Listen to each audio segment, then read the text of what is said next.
Iran Israel વચ્ચે વધતા તણાવની અસર હવે દાહોદ સુધી પહોંચી છે, જ્યાં ગેસની અછતની વાતો વચ્ચે લોકો મુશ્કેલીમાં મુકાયા છે। કમર્શિયલ અને ડોમેસ્ટિક ગેસ સરળતાથી ન મળતા લોકો ફરી લાકડાના ચૂલાની તરફ વળ્યા છે।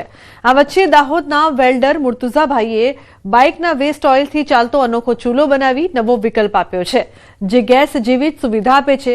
તેમની આ નવીનતા લોકો માટે રાહતરૂપ બની રહી છે અને આત્મનિર્ભરતાનું ઉત્તમ ઉદાહરણ પણ પૂરું પાડી રહી છે। आम इंसान को गैस की बोतलों की बहुत ही किल्लत हो रही है, इसलिए मैंने ये भट्टी का प्रोसेस करा है। इसका कोई साइड इफेक्ट नहीं, कोई खतरा नहीं है, किसी को कहीं भी चला सकते हैं, घर में, कारखाने में या दुकानों में कहीं भी चला सकते हैं आप। क्या इसका कोई जात का जोखम नहीं है। समाचाરમાં આગળ વાત કરીશું। માવઠું હજુ પીછો નહીં છોડે।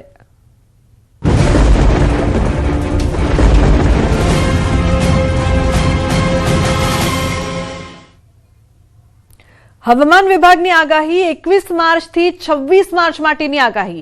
હવામાન શુષ્ક રહેવાની આગાહી કરવામાં આવી છે। લઘુત્તમ તાપમાનમાં 2 થી 3 ડિગ્રી વધશે।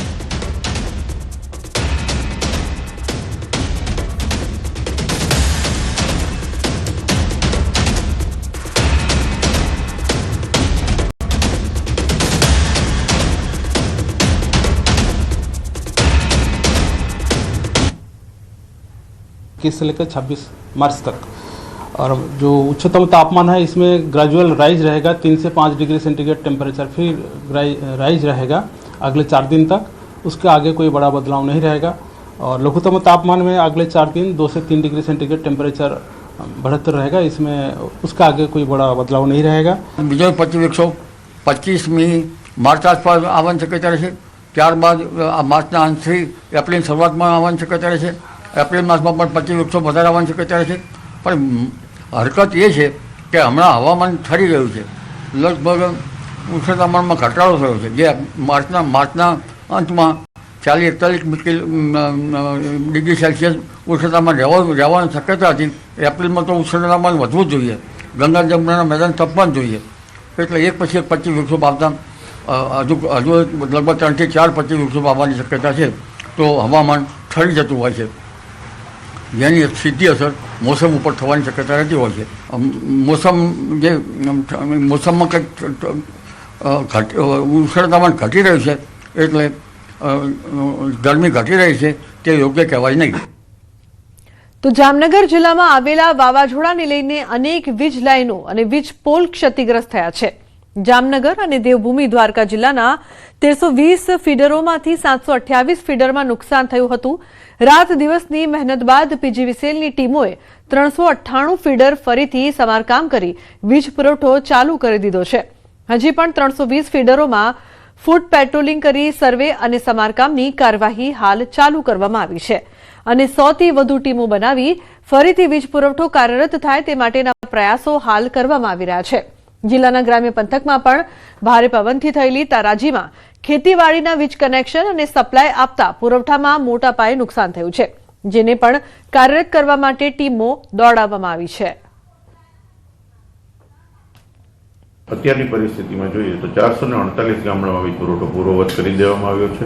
હજી 4 ગામડા એવા છે કે જેમાં વીજ પુરવઠો પૂર્વવત નથી થઈ શક્યો। આ જગ્યાએ પણ જે થાંભલા તૂટી ગયા છે તેમને સમારકામ કરવાની કામગીરી ચાલુ છે। તો આ તરફ મિની વાવાઝોડાએ જામનગરમાં પણ તબાહી મચાવી છે। જોડિયા તાલુકાના ખેડૂતોની કમર તોડી નાખી છે। ખાસ કરીને હડિયાણા ગામમાં પવનના સુસવાટા સાથે આવેલા વાવાઝોડાએ ઊભા પાકને ભારે નુકસાન પહોંચાડ્યું છે। ખેડૂતોના ખેતરો પાકથી લહેરાતા હતા, પરંતુ કુદરતની એવી થપાટ વાગી કે ઊભો પાક નહોતો થઈ ગયો છે। ખેતરોમાં આજે વિનાશના દ્રશ્યો જોવા મળી રહ્યા છે। વાવાઝોડાએ અહીંના બાગાયતી પાકોનો સોત વાળી દીધો છે। ખેડૂતોએ રાત દિવસ એક કરીને જે પપૈયા અને ચીકુના બાગ ઉછેર્યા હતા, તે પળવારમાં જ કુદરતે વેર વિખેર કરી નાખ્યા છે। ઘઉં, ચણા અને પપૈયા જેવા પાકો જમીનદોસ્ત થતા ખેડૂતો હવે સરકાર સામે મીટ માંડીને બેઠા છે। અને અમારા 2 વીઘાના પપૈયા હતા તે સાફ થઈ ગયેલા છે। પવનના કારણે એક પપૈયું પણ અંદર છે નહીં, બધા ખરીને પથારો થઈ ગયેલા છે। તે માટે સરકારશ્રીને વિનંતી કે કાંઈક ખેડૂત માટે સહાય આપે। કચ્છ જિલ્લામાં મિની વાવાઝોડા અને કમોસમી વરસાદે ખેતીમાં ભારે વિનાશ વેર્યો છે. 2 દિવસથી ચાલતા માવઠાના કારણે ઘઉં, એરંડા, વરિયાળી, ઈસબગુલ તેમજ ટમેટા, મરચા, રીંગણા જેવી શાકભાજી અને કેરી, દાડમ જેવા બાગાયતી પાકોને ભારે નુકસાન પહોંચ્યું છે. ભુજ તાલુકાના ચપરેડી અને અટલનગરમાં તૈયાર પાક પલળી જતા ખેડૂતોને મોટો આર્થિક ફટકો લાગ્યો છે. વારંવાર પડતા માવઠાથી ખેડૂતો પાયમાલ થઈ રહ્યા છે અને સરકાર પાસે વળતર તથા વીમા યોજનાઓ ફરી શરૂ કરવાની માંગ ઉઠી રહી છે.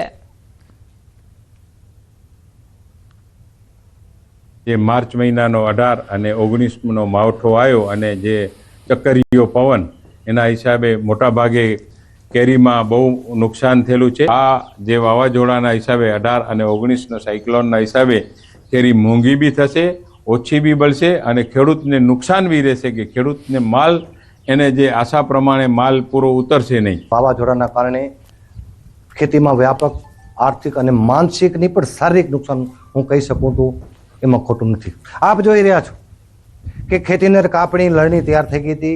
કિસાનના મોઢે આવેલું કોડિયું જો એક દિવસમાં છીનવાઈ જતું હોય તો આપ જોઈ શકો છો. ઘઉં હોય, એરંડા હોય, રાયડો હોય, વરિયાળી હોય, એ ધાન્ય પાકો હોય કે તેલબિયા પાકો હોય, 48 કલાકની અંદર પૂરેપૂરા નષ્ટ થઈ ગયા છે.